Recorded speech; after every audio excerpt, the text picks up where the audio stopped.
राम राम दोस्तों, जय श्री कृष्णा, जय श्री राधे। सभी को श्री शिवाय नमस्तुभ्यम। आज ऋषि पंचमी है। ऋषि पंचमी के दिन मैं आपके लिए ऋषि पंचमी की कथा, ऋषि पंचमी व्रत का नियम, ऋषि पंचमी के दिन हमें क्या खाना चाहिए, क्या नहीं खाना चाहिए, ये व्रत क्यों करना चाहिए, इस व्रत को करने से किन दोषों का निवारण होता है, इन सभी बातों का मैं इस कथा के माध्यम से आपको बताऊंगी। सभी जो भी मेरी इस कथा को सुन रहा है वो ध्यानपूर्वक सुनिए और कथा को बड़ी श्रद्धा से सुनिए। इसके नियम क्या है इस व्रत के, वो इस प्रकार मैं आपको बताती हूँ। ऋषि पंचमी के दिन सुबह जल्दी उठकर हमें स्नान आदि से निर्वत हो जाना चाहिए। घर के मंदिर में जाकर हमें भगवान को ऋषि पंचमी का संकल्प लेना चाहिए कि हे भगवान, आज मेरा ऋषि पंचमी का संकल्प है, आप मेरे व्रत को निष्ठापूर्वक मैं इस व्रत को करूँगी और आप मुझे इससे मेरे से जो भी दोष हो गए हैं उन दोषों की आप मुझे क्षमा कीजिए। और मंदिर की साफ सफाई करें। पूजा स्थान पर एक चौकी बिछाकर उस पर साफ लाल या पीला कपड़ा बिछाए। इसके बाद सप्त ऋषि का तस्वीर स्थापित करें। कलश में गंगा जल अवश्य भरें। इस तरह हमें चौकी लगाकर सप्त ऋषि की पूजन करना चाहिए। इसी तरह हमें पूरी पूजन की थाली सामग्री सजाकर सप्त ऋषियों की पूजन करना चाहिए और सप्त ऋषियों का पूजन ही ऋषि पंचमी का पूजन माना जाता है। इस दिन हमें क्या नहीं खाना चाहिए, क्या खाना चाहिए। ऋषि पंचमी के दिन अन्न और नमक दोनों का सेवन नहीं किया जाता है। ऐसे में व्रत करने वाली महिलाएं इस दिन दही और सामक, सामक मतलब मोरधन का ही सेवन करती है। ऋषि पंचमी के दिन हल से जोते गए अनाज का सेवन भूल के भी नहीं करना चाहिए। ऋषि पंचमी में हम जिन 7 ऋषियों की पूजन करते हैं उन ऋषियों का नाम इस प्रकार है: कश्यप, अत्रि, भारद्वाज, विश्वामित्र, महर्षि गौतम, जगदम्बी और वशिष्ठ। इन 7 ऋषियों की पूजन, सप्त ऋषियों की पूजन हमें ऋषि पंचमी के दिन करना चाहिए। यदि शुद्ध मन से अब ऋषि पंचमी व्रत करे तो इससे सारे दुख या दोष दूर हो जाएंगे।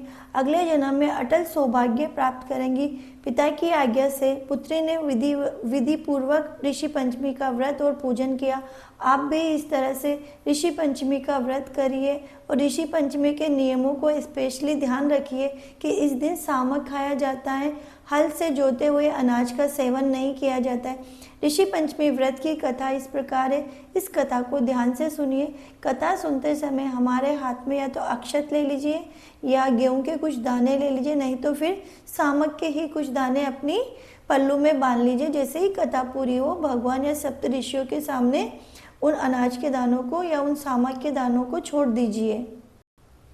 ऋषि पंचमी व्रत की कथा इस प्रकार है। एक नगरी में एक ब्राह्मण और ब्राह्मणी खेती करते व सुखपूर्वक रहते। एक दिन ब्राह्मणी को ऋषि पंचमी का उद्यापन करने की इच्छा हुई और ऋषियों ने जीमने बुलाया। उसने ऋषियों को जीमने बुलाया। संयोगवश रसोई बनाने से पहले ही वो मासिक धर्म से हो गई या रजस्वला हो गई। उसने किसी को भी नहीं बताया और बिना बताए ही उसने 7 बार स्नान कर लिया और रजस्वला हो गई और किसी को नहीं बताया। 7 बार स्नान करके उसने चावल, नमकीन, मीठे की रसोई बना ली। 7 ऋषि जीमने आ गए और जैसे ही उसने ऋषियों को जीमने के लिए बिठाया, भोजन के लिए बिठाया, ऋषियों को उस स्त्री के ऊपर बहुत क्रोध आ गया। उन्होंने ब्राह्मण और ब्राह्मणी दोनों को ही श्राप दे दिया। ऋषियों को जैसे ही पता चल गया, जैसे ही ऋषि खाना खाने बैठे और ऋषियों को पता लग गया कि ये स्त्री रजस्वला धर्म से हो गई है और इसने हमें बिना बताया और ऐसा ही खाना इसने बना लिया है और हमें इसने खाना परोस दिया। ऐसी इस बात पर ऋषियों को बहुत क्रोध आ गया और ऋषियों ने उस स्त्री को श्राप दे दिया। श्राप वश अगले जन्म में दोनों अपने बेटे के घर में कुतिया और बैल की योनि में पैदा हो गए। ब्राह्मण का बेटा बहुत धार्मिक था। जैसे ही पिता का श्राद्ध आया, बेटे ने ब्राह्मण को नूत दिया, मतलब उसे भोजन पर खाने के लिए बुला लिया। बहू ने भोजन में खीर भी बनाई। खीर का भगोना खुला पड़ा था, उसमें सांप गिर गया। यह बात कुतिया ने देख लिया और मन में सोचने लगी कि जो भी खीर इस को खाएगा, जो भी इस खीर को खाएगा वह मेरे बेटे बहू को पाप लगेगा, या वो मर जाएगा तो मेरे बेटे बहू को पाप लगेगा। उसने खीर में मुंह डाल दिया। उस कुतिया ने खीर में मुंह इसलिए डाल दिया कि जैसे ही इसे पता चलेगा कि कुतिया ने इसमें खीर में मुंह डाल दिया तो ये खाना किसी को भी नहीं खिलाएंगे। इससे जो सांप के जहर का प्रभाव नहीं होगा, कोई उस खीर को खाएगा ही नहीं तो क्या फर्क पड़ेगा, और आगे पाप नहीं लगेगा, उसके बेटे बहू को पाप नहीं लगेगा। उसने खीर में मुंह डाल दिया। बहू ने ये देखा और गुस्से में आ गई। उसने चूल्हे से लकड़ी निकाली और कुतिया की कमर पे दे मारी। फिर से धो मांज कर रसोई बनाई और ब्राह्मणों को जिमाया, पर कुत्ती को कुछ भी नहीं दिया। रात हुई, कुतिया बेल के पास आ पूरी बात सुनाने लगी। तो बेल बोला, पिछले जन्म में तूने रजस्वला हुई भोजन बनाया, इसी पाप से तुझे कुतिया का जन्म मिला और तेरे पाप वश मैं भी बेल बन गया।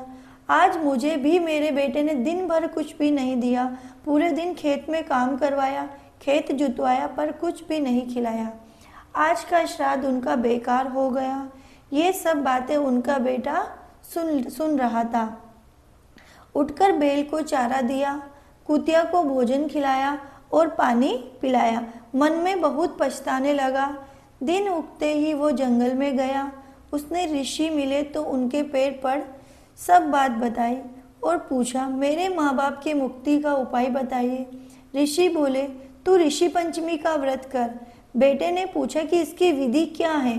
ऋषि बोले, भादवा में चांद ने पखवाड़े में पंचमी व्रत, मतलब जो भादवा आएगा, भाद्रपद माह की पंचमी के दिन ऋषि पंचमी होगी। उस दिन तुम्हें व्रत करना है, सप्त ऋषियों का पूजन करना है, कहानी कहना है और माँ बाप को पुण्य देना है और ब्राह्मणों को झिमाना है, कुछ दान पुण्य करना है। ऐसा 7 वर्ष तक करे। बेटे बहू ने यह व्रत किया, माँ बाप को इसका पुण्य दिया। 7 वर्ष पूरे होते ही आकाश से विमान आया। बेल सुंदर पुरुष, कुतिया भी सुंदर स्त्री के रूप में आ गई। दोनों विमान में बैठकर स्वर्ग को गए। हे ऋषि भगवान, जैसे ब्राह्मणी के दोष दूर किए वैसे ही सबके दोष दूर करना। उनको मोक्ष दिया वैसे ही सबको मोक्ष देना। खरी खोटी और अधूरी को पूरी करना। अगर कहानी कहते वक्त मेरे से कुछ भी गलती या मिस्टेक हो जाती है तो आप मुझे क्षमा याचना दीजिए। और ऋषि पंचमी का व्रत इसीलिए किया जाता है कि मासिक धर्म के दौरान जो भी स्त्रियों से जो भी गलती हो जाती है या कुछ भी भूलवश कुछ भी गलतियां हो जाती है तो इस व्रत के कारण उन्हें दोष नहीं लगता है। ये व्रत अवश्य करना चाहिए। जय बोलो सप्त ऋषियों को। श्री शिवाय नमस्तुभयम्।